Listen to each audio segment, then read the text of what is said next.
Mesdemoiselles de la 6e primaire, aujourd'hui on va expliquer une nouvelle leçon qui s'appelle volume.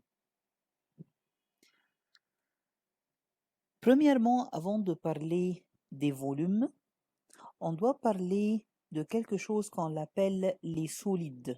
Les solides. Premièrement, on doit savoir qu'est-ce qu'un solide. Le solide est tout ce qui occupe une place dans l'espace. Donc, n'importe quelle chose qui prend une place dans l'espace dont nous vivons, on l'appelle tout de suite un solide. Bien sûr qu'il y a deux genres de solides, solide géométrique et solide non géométrique. Cette année, on va étudier deux genres des solides géométriques. La première, on l'appelle le parallélépipède rectangle et le deuxième, le cube. Commençons par le parallélépipède rectangle. Qu'est-ce qu'un parallélépipède rectangle? C'est le figure devant nous. Il a 6 faces rectangulaires. Qu'est-ce qu'une face? C'est celle-ci. On l'appelle, cette figure, une face. Bon, il a 6 faces rectangulaires. Chaque face dans le parallélépipède rectangle se compose sous la forme d'un rectangle. Donc 6 faces. Deuxièmement, 12 arêtes. Qu'est-ce qu'un arête? Cet segment, on l'appelle arête. Celle-ci, c'est un arête. Celle-ci, c'est un troisième arête. Ici, c'est un quatrième arête. Et ainsi de suite. Il a 12 arêtes. Aussi, il a 8 sommets. Qu'est-ce qu'un sommet? Ce point, c'est un sommet. Ce point est un sommet. Donc, il a 6 faces rectangulaires, 12 arêtes et 8 sommets. Troisièmement, les faces opposées sont parallèles et ont la même aire. C'est-à-dire quoi, les faces opposées? Comme cette face et la face de l'autre côté. Les deux faces, cette face et de l'autre côté, on les appelle, ce sont deux faces opposées. Les faces opposées sont parallèles, c'est-à-dire ne se rencontrent jamais, et ont la même aire, c'est-à-dire l'aire de cet rectangle a la même aire de l'autre face. Quatrièmement, les faces séquentes se coupent en un segment qui est appelé arête. C'est-à-dire quoi les faces séquentes? Comme cette face et cette face. Les deux faces ici, on les appelle deux faces séquentes parce que ce sont deux faces qui se rencontrent dans un seul segment. Ce sont deux faces qui se rencontrent dans un seul segment. Celle-ci, on l'appelle arête. Deuxième figure géométrique, c'est le cube. Le cube a toujours 6 faces carrées. Cette fois-ci, le cube a 6 faces sous forme d'un carré et superposable. C'est-à-dire quoi? Que toutes les carrés dans le cube ont la même aire. Donc, il a 6 faces carrées sous forme d'un carré, superposables, identiques.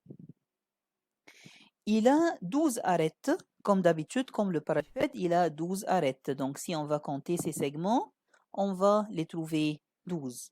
La même chose, il a 8 sommets. Donc, il a 8 sommets en haut et en bas. Bon, ensuite, on doit savoir qu'est-ce que le volume. Le volume, quand vous lisez avec moi, est l'ampleur de ce qu'occupe le solide dans l'espace. L'ampleur, c'est-à-dire la place que le solide prend dans l'espace. Pour mesurer le volume, on a deux cas. Le premier cas, c'est mesurer des grands volumes. Et deuxième cas, pour mesurer les petits volumes. Les grands volumes, comme par exemple l'eau qu'on boit chaque jour, comme l'eau qui se trouve dans le piscine, comme par exemple un liquide qui se trouve dans un réservoir, on les appelle des grands volumes. Les petits volumes, comme par exemple les médicaments. Les médicaments sont toujours comptés avec le petit volume. Bon, comment peut-on calculer les grands volumes? Je peux calculer les grands volumes ou les mesurer par deux unités de mesure. Premièrement, le décimètre cube Et deuxièmement, c'est le mètre cube. Donc, mètre cube et décimètre cube pour mesurer les grands volumes. Pour les petits volumes, on peut le mesurer avec le millimètre cube, spécialement les médicaments. On transforme le mètre cube en décimètre cube en multipliant par 1000. Décimètre cube en centimètre cube par multiplié par 1000. Centimètre cube en millimètre cube par 1000 toujours.